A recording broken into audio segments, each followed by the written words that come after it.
Today our subject is the Motherhood of God.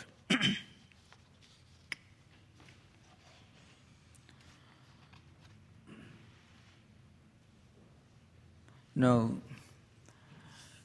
those of you who are familiar with the stories and mythologies of the ancient Vedantic or Indian spiritual tradition may be mystified. There are millions of concepts of God, not just thousands.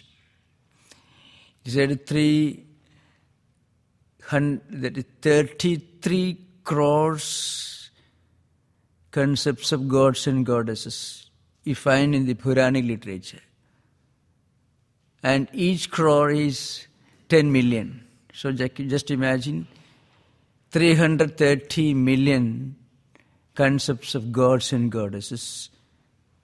Names are not mentioned, just a hypothetical mythological concept you find in the mythological literature. Mind you, not in Vedic or Upanishadic literature, nor in the Gita, but in the mythological literature. But these ideas are supposed to be purely symbolic. They do not have much philosophical significance. But when it comes to Vedantic tradition or Vedic tradition, you can find there are 6 levels of the evolution of the Supreme Reality or the evolution of Godhead in Vedic literature. 6 levels. In an ascending order, well, it begins with what is normally called pantheism in modern theological literature. This term was originally coined by Max Muller, who tried to study the evolution of Hindu pantheon using the methodology evolved during the Middle Ages among the scholastics of Europe. So it may not be fully acceptable to a traditional Vedic scholar, but it has got one significance. It has got the significance of being a novel approach to understand the meaning of the very concept of Godhead in spiritual tradition. Anywhere in the world, not necessarily in Vedantic tradition. So the first stage is called pantheism, in which you equate God with nature. So nature itself is looked upon as God. This is supposed to be the first human attempt to think of something beyond what is visible, what is empirical. When we see this mystifying natural phenomena, mountains, rivers, lakes, valleys, and so on, the primitive man, perhaps he must have bewildered at the diversity, the magnitude, the grandeur of this empirical phenomena. It's very natural. But then he tries to thrust upon this empirical phenomena a superhuman aspect. And as a result of that, he equates nature with God, nature with the superhuman. This is the first human attempt. Traces of this can be found in most of the ancient civilizations, like the Egyptians, Aztecs, or even the Chinese, Greek, and so on. We are talking about the motherhood of God. If you read Homer's Iliad, you can come across dozens of different goddesses. Many of them absolutely uncompromising, taking sides with either the Greeks or Romans Greeks and Trojans in the Trojan War. So some of them take sides with Achilles Agamemnon and others, the Greek leaders, and some of them take sides with the Trojan generals like Priam, Hector, and so on. You can find all this. So that means even in ancient Greek mythology, you can see the traces of the ideal of the mother archetype. I mean, looking upon the feminine archetype as something superhuman, something divine. And also you find among ancient Egyptians the Isis, we call Isis, a goddess concept. It's also an attempt to to superimpose upon the feminine archetype the aspects of the divine.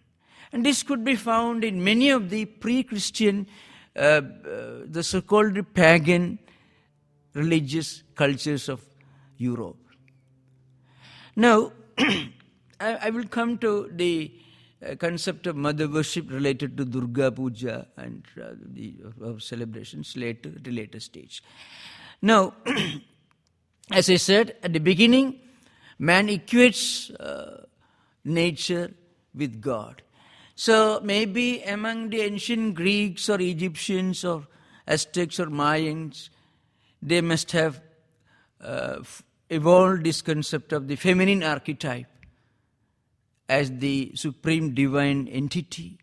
So this concept of Isis and many names of gods and goddesses whom you find in the Homeric literature, ancient Greek mythology, Aztec mythology, all of them may be examples of man's attempt to evolve a feminine archetype as the supreme and the divine, the transcendental. Now, at the next stage, I'm coming to Vedic literature, of course. In the Vedantic and Vedic literature, there is an attempt to conceive of a divine entity behind every single natural phenomenon. So that is supposed to be the stage of polytheism, is called. So from pantheism to polytheism, where they believe in the ideal of a single divine entity controlling and regulating behind every single natural phenomenon. Well, in the Vedic literature you find Sindhu Suktam, right? Just giving an example. In Sindhu Suktam, you find a river is elevated to the divine concept, and at the same time, there is an attempt to conceive of the goddess Sindhu as the regulating principle behind this natural phenomenon, the flowing river, which originates in the Himalayas and moves towards the west. Like that you find Ganga Suktam, Yamuna Ashtakam, and so on. All these are examples. So this is an example of polytheism. Then at the third stage, there is an attempt to conceive of a supreme divine principle as the regulating, controlling divine entity which presides over all other gods and goddesses. And an example is the Isis of the ancient Egyptians, and similar concepts which you find among the pre-Christian primitive civilizations of Europe, and also among the Aztecs. But there, in many of these concepts, this monotheistic concept is sometimes taken as the masculine archetype and the feminine archetype. In India, for example, in Vedic tradition, for example, both the masculine and also the feminine archetypes are found. Among the masculine archetypes, you find Vishnu, Rudra, all these ideas, all these concepts are found in the Vedic literature, Rigvedic literature. And in the feminine archetype, you find, for example, the presiding deity called Durga, And the three dimensions of this divine principle, Saraswati, representative of human attempt to learn, to understand, to think. Lakshmi, symbolic of the human attempt to acquire prosperity, worldly welfare, and so on. And again, the Kali aspects. Some of modern thinkers, you can find many such books, unfortunately, whenever they talk about the Kali aspect, they are not very often able to understand. If the Saraswati aspect is symbolic of human effort to understand and think and contemplate, and if Lakshmi aspect is symbolic of the human attempt to conceive of a supreme reality as the feminine archetype which bestows prosperity and worldly comforts, the Kali aspect is supposed to be supreme because it is the point of termination. No, death or dissolution is not something terrible in Vedantic tradition. An example you find in Guru Sri Ramakrishna's Gospel. Sri Ramakrishna had a very wonderful vision, you find. Very not easy to understand unless you fully comprehend the symbolic and the metaphysical, spiritual aspect behind. Sri Ramakrishna had a vision. So, a beautiful woman came out of the Ganga, river Ganga. And she gave birth to children, to her child, whom she looked after, fondled, looked after. And ultimately, that same woman assumed a terrible aspect and devoured the child. You find this. This is a part of the old tantric sadhana in the Shakta tradition. Now, the last aspect shows the beginning, the origin, the point of existence, and also the point of dissolution. These three aspects are equally present in the divine principle. So the devouring aspect, the mother devouring the child aspect, has nothing terrible or horrifying about it. Point of dissolution, that means the point of destination. So everything takes place by the will of one supreme reality. Not only birth, not only existence, but also dissolution. So the entire cycle of human existence is nothing but a play which is being enacted by the transcendental reality, which is looked upon as the feminine archetype in the tantric tradition. And I am giving just one example. So, at the third level, at the monotheistic level, the reality is looked upon as the supreme principle which presides over all other entities. Then Max Muller deals with a fourth stage in the evolution of Vedic pantheon. That is henotheism. It doesn't have much significance. What he means is this: whenever the ancient sages of India sang a hymn in praise of one deity, in that particular context, that sage looked upon that particular deity as the supreme. For example, in Saraswati Suktam, Saraswati is looked upon. I shall give you, for example, in the Taittiriya Aranyaka, Uttame Shikhare Devi, like there is a verse in which the Divine Mother is looked upon as the Gayatri, Deva Mata is called. Well, here you find there's an attempt to conceive of the feminine archetype as the supreme reality, above and beyond all other concepts of reality. Then there is the monastic aspects. In monastic aspects, the ancient sages conceived of a supreme reality, which is the synthesis of all other concepts. And at the last, Advaitic aspect is called one without a second. Remember, there is a fundamental misunderstanding among many thinkers, many students, even among the great translators of Vedantic text in English. They often equate monism with Advaita. Technically, it is wrong. Because monism signifies unity of many things. If you are talking about unity, you are indirectly granting the possibility of plurality. Unless there are many things, you cannot think of uniting all these things together. So, monism is just a penultimate stage in the evolution of Vedic pantheon.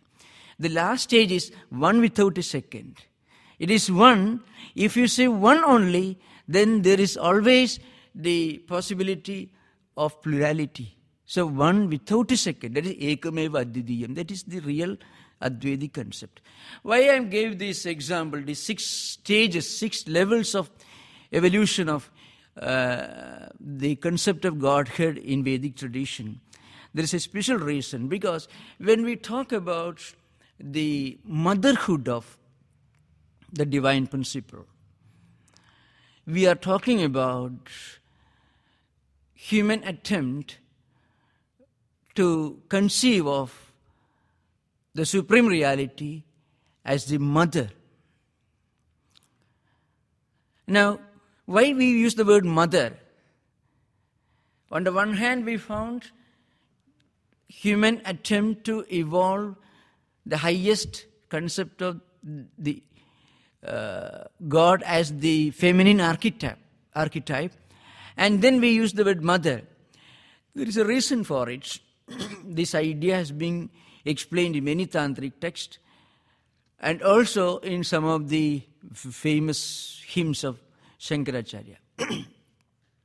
One reason is the relationship between a child and mother is supposed to be the most inseparable and also the purest, most sacred.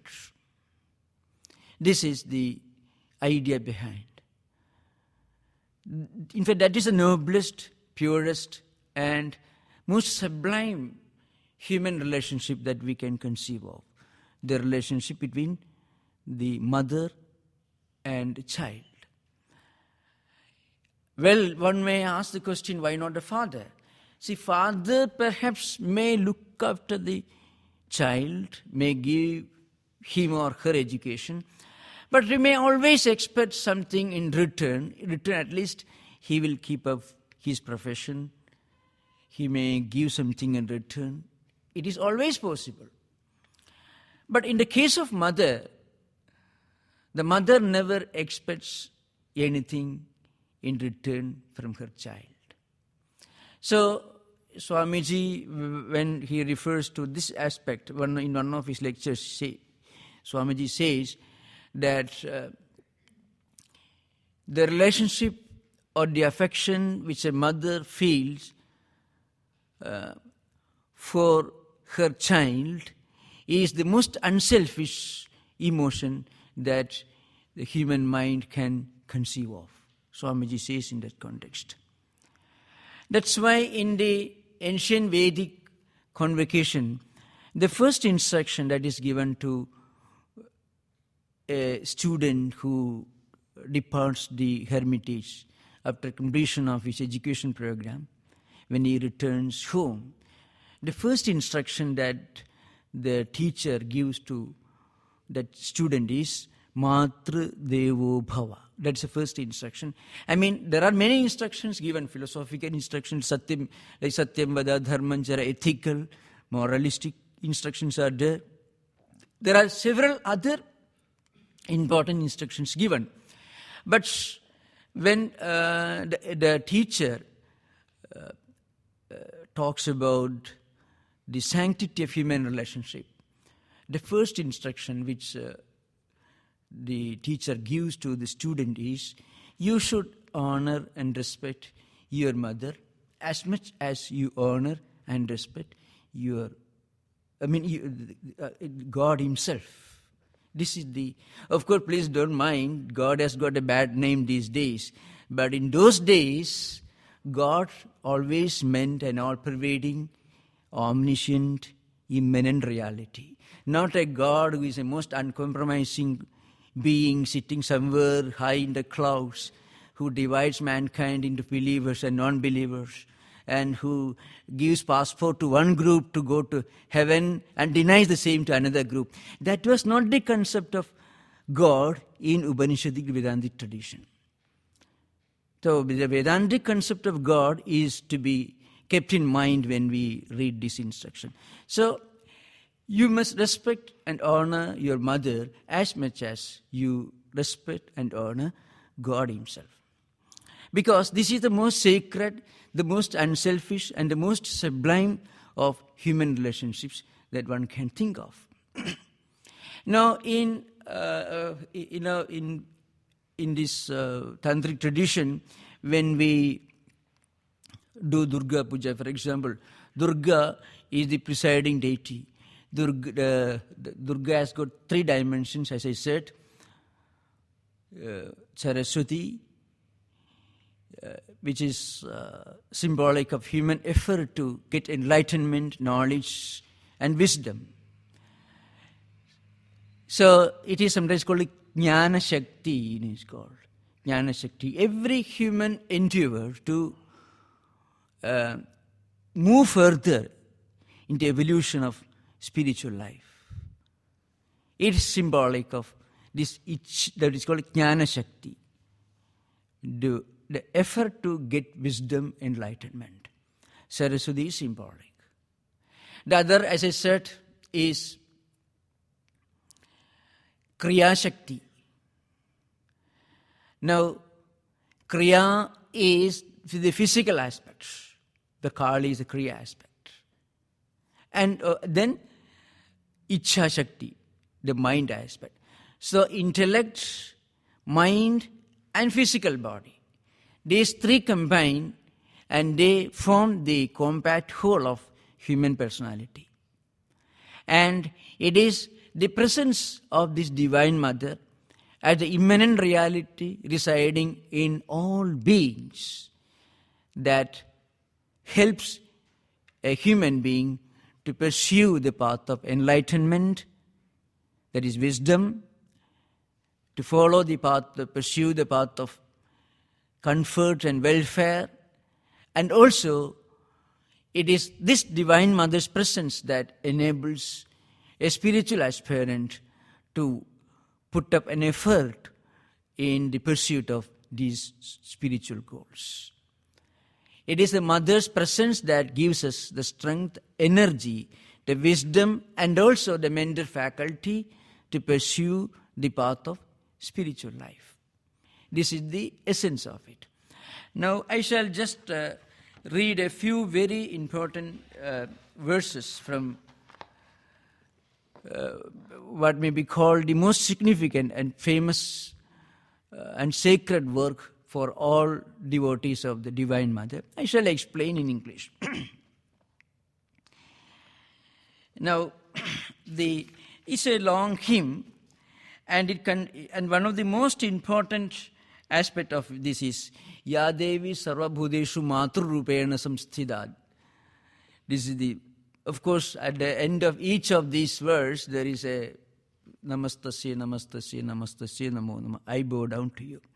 So I bow down to that Divine Mother who is present in all beings as the Mother.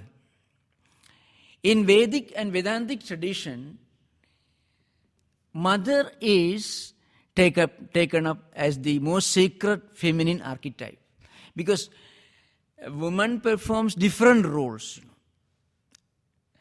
The role of a daughter, wife, mother, and so on. But it is the mother aspect which is equated with the divine in the Shakta tradition. Now, one is this. Ya Devi Sarvabhudeshu Vishnumayedi Shabdida. This is one important thing. The idea is this. We are always going in search of enlightenment. But who keeps us within this jurisdiction of ignorance? The question arises. Not only enlightenment, but also the state of ignorance is a creation of Mother. It means you don't exclude any aspect of human life from the jurisdiction of Mother's dominion. That's why Kali the Terrible, you see, Swamiji wrote the famous poem Kali the Terrible. So, Divine Mother is not only Divine Mother the compassionate, but the terrible also is non-distinct from the Divine Mother. How you look upon the reality. Because the moment you look upon the terrible as a dimension of the divine, then the terrible is no more terrible. That's the idea behind. There is no such thing as terrible at all. Even the terrible is an aspect of the divine, which means the terrible is no more terrible. So, creation, existence and dissolution. Everything takes place within the Mother's domain. And then, Yadevi Sarvabhudeshu Chetana iti abhidhiyate. Chetana means consciousness. It is the Divine Mother's presence that gives consciousness, that gives spiritual aspect to all our human activities in the Shakta tradition. So,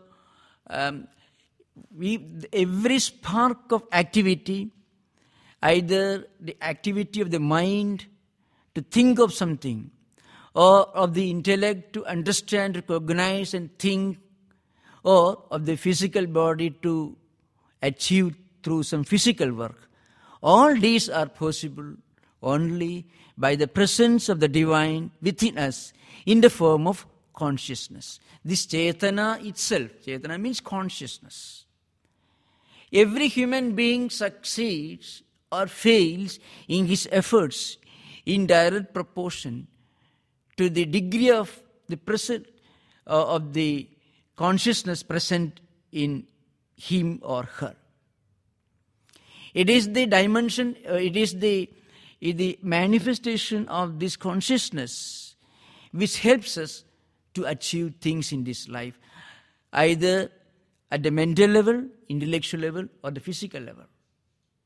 That's why in Vedantic tradition, almost all great spiritual teachers, including the greatest philosophers of Advaita tradition, who apparently did not accept God with form as a supreme, who argued that the impersonal, attributeless, divine principle is a supreme reality. Even all these great Advaitic thinkers, like Shankaracharya himself, were all great worshippers of the Divine Mother. That is a very important point we have to remember. So, even the greatest monastic philosophers, even the greatest idealistic philosophers, who established the doctrine that the highest conceivable Godhead is the supreme, impersonal, attributeless reality, divine principle, which is immanent, which is omnipresent and also transcendent. Even these great philosophers were great worshippers of the divine principle. Because when they wrote books, when they taught people, when they argued with the followers of other schools of philosophy, they were functioning at the Dvaita level, at the dualistic level, at the empirical level. And so long as you are functioning at the empirical level, you have to propitiate the divine principle in the form of the supreme feminine archetype. That's why some of the most sublime and some of the most unforgettable devotional poetry in Sanskrit language were written by the greatest of Advaita philosophers, namely Adi Shankaracharya himself. So many. I won't go into those details because we don't have so much of time. So, the 17th verse here, in the 5th chapter, says, Ya Devi Sarvabhuteshu Chetana iti abhidiyate. That divine mother principle, which is present and which is manifesting as the divine consciousness in every living being, is this mother, divine mother herself. You remember, Swamiji made a statement that the difference between an amoeba and a Buddha is one of degrees, not of kind. A very famous statement. The difference between an amoeba and a Buddha is one of degrees, but not of kind. So it is the manifestation of this divine consciousness, which is called here Yadevi Sarvabhuteshu Chetana, which is the manifestation, external manifestation of the Divine Mother, which enables a Buddha to become a Buddha, the enlightened. And at a much lower level of manifestation of this divine consciousness, the same Buddha is in the form of an amoeba. That's the idea behind. Again, Yadevi Sarvabhuteshu Buddhi Rupena Samsthita. Then, it is the Divine Mother who is manifesting in all living beings as Buddhi, that means intellect. Here, the idea is, the word used in Sanskrit language is Sarvabhuteshu. Bhuta means anything which has come into existence. Not only human beings. Any being which has come into existence is called a Bhuta. So, the verse says,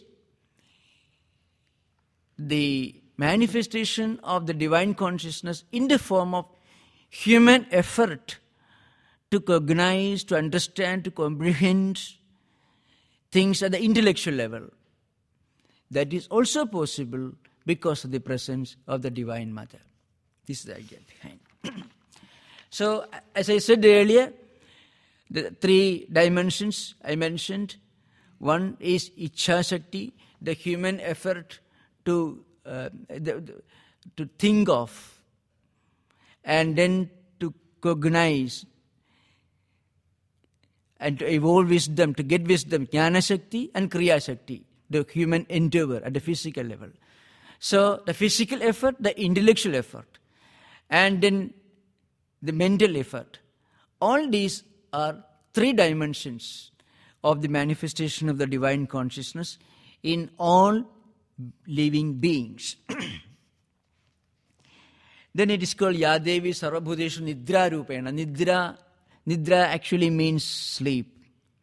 Symbolically, it stands for ignorance, darkness, and also a state of sleep. So, who keeps us in ignorance? Philosophically, this is a very important question, and it takes us to the theory of evil and the personalization of the evil, and the theory of error, which is normally accepted in Vedantic tradition. See, if you can think of God as the one who always gives you everything that is pleasant and comfortable, and who has nothing to do with what happens to you, which is very unpleasant. So what happens to you, which is when you are in trouble, the cause of unpleasant events, the cause of something which gives you pain or grief, it has nothing to do with God. God has control only over the pleasant things. That concept of God has something wrong from a Vedantic perspective. Because Vedanta says not only good but also bad come from the same spiritual entity. If you argue that God gives you all that is pleasant and the devil gives you all that is unpleasant, then you are accepting the possibility of a rival entity, God, who is almost as strong as God, as you find if you read Paradise Lost, Milton's Paradise Lost, you find, or Bunyan's Pilgrim's Progress, or find. If we accept the entity of the devil and kind of anti-God, who gives you all unpleasant things, when God is trying to give you all pleasant things, then that God, he cannot be said to be omniscient, omnipotent, omnipresent, etc. But in Vedantic tradition, God is the only reality. God is the only divine principle. So even the unpleasant, even the undesirable things cannot be excluded for the domain of God. So when we are ignorant of the supreme reality, we commit an error. We may have unpleasant experiences. And when we come out of this ignorance, then we are able to look beyond the unpleasant and also the pleasant. We are able to look upon the supreme reality as the one entity which is all-pervading. So that's why here the translation is, in fact the literal translation is, that mother who abides in all beings in the form of sleep. Sleep means ignorance, as I said, ignorance or darkness or sleep, physical sleep. That means ignorance is also within the domain of God. So, God is the only entity. The moment we understand that it is due to ignorance that we do unpleasant things, then we try to get out of these shackles of ignorance, and we try to get wisdom and knowledge. So that is the philosophical reason behind it. So even unpleasant things are happening by the will of the mother, because then the mother gives us wisdom which helps us to understand that it is because of ignorance that we do unpleasant things, and then the human pursuit to get out of ignorance begins, and then he becomes or she becomes enlightened. So this is the interpretation of this particular aspect. So because in Vedantic tradition we do not accept personalization of evil. We accept that we do something wrong because of ignorance, and not because of temptation of the devil or the Beelzebub or Lucifer or anything like that. That is the metaphysical significance of this statement. And then the 29th verse says, this mother is present in all beings as power. Shya Devi Sarvabhudeshu Shakti Rupena Samsthita. The verse, this particular hymn continues. The hymn is quite a long one. It says, it is the Divine Mother's presence that we get power. Shya Devi Sarvabhudeshu Shakti Rupena Samsthita. So the mother manifests in all living beings in the form of power. The mother manifests in all living beings in the form of wisdom.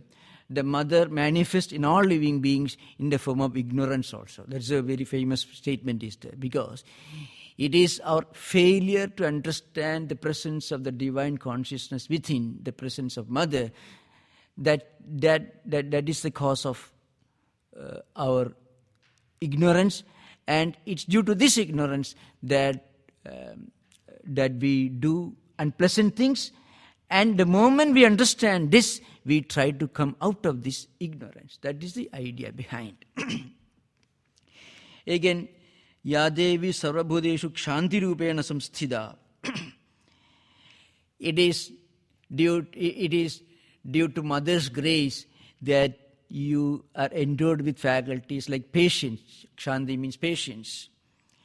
And also, it is due to the mother's grace that you are able to display qualities like modesty. Ya Devi Sarva Bhuteshu Lajja Rupena Samsthita.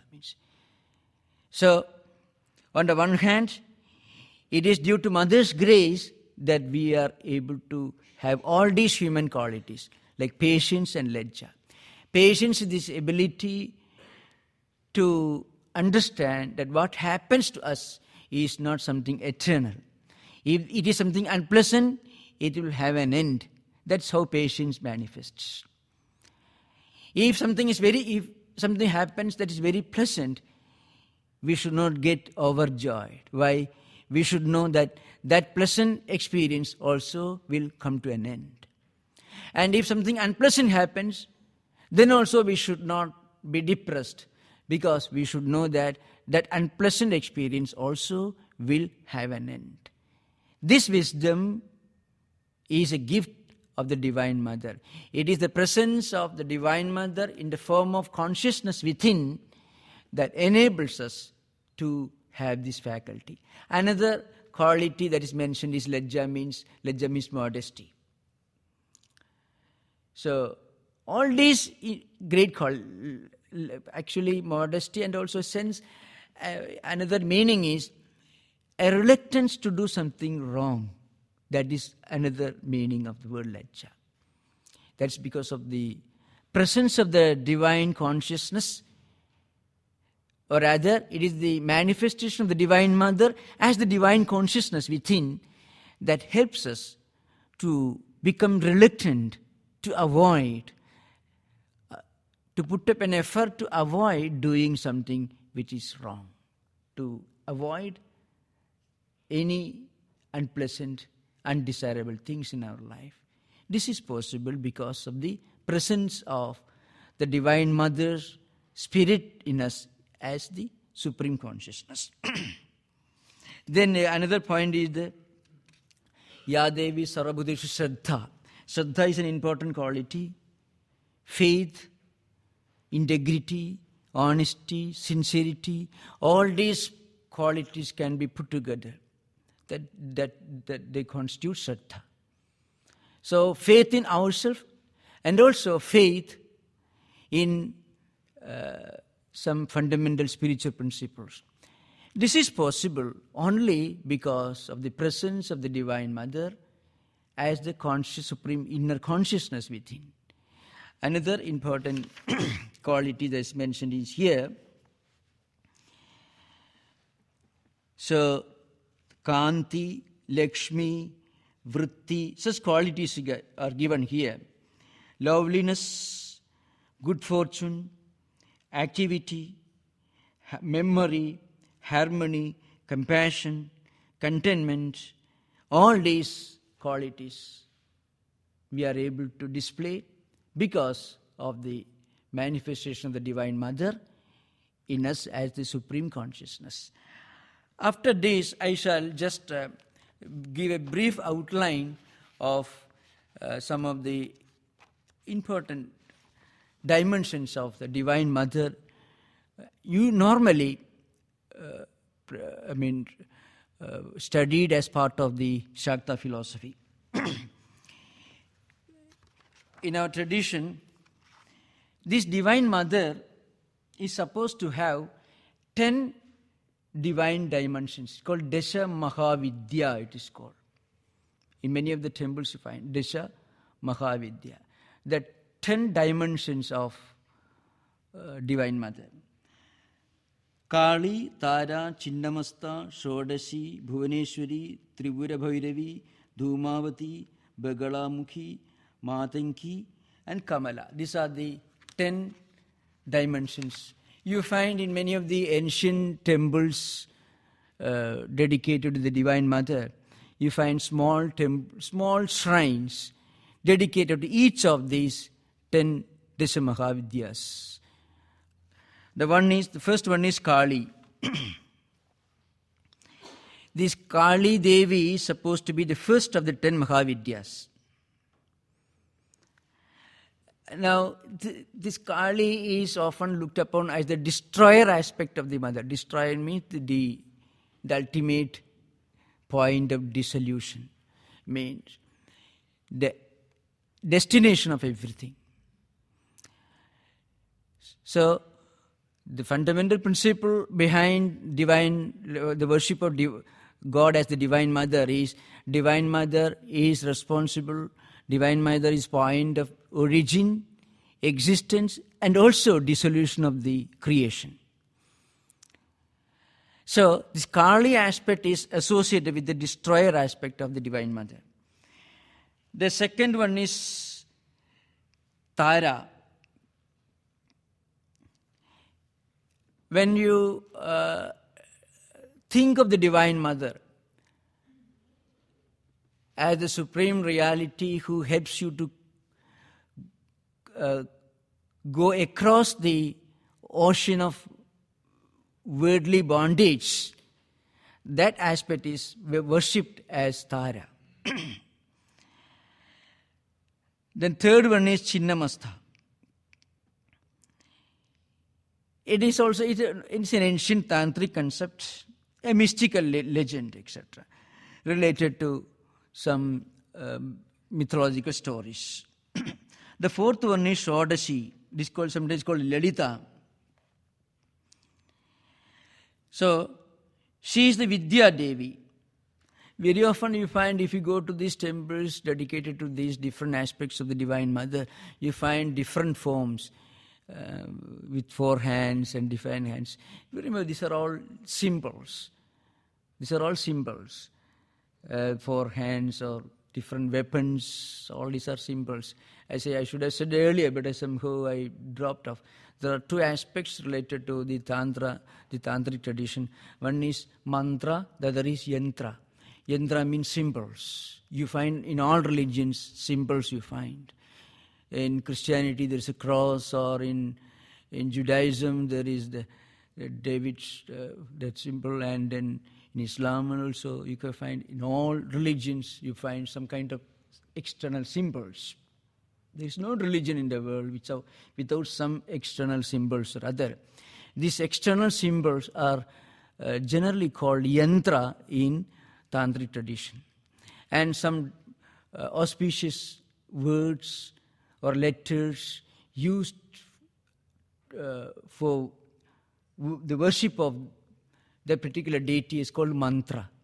So the word mantra is nothing but certain mystical letters or syllables used for the worship of that divine entity, recited with great devotion and faith. It's called mantra. The external symbols are called yantra.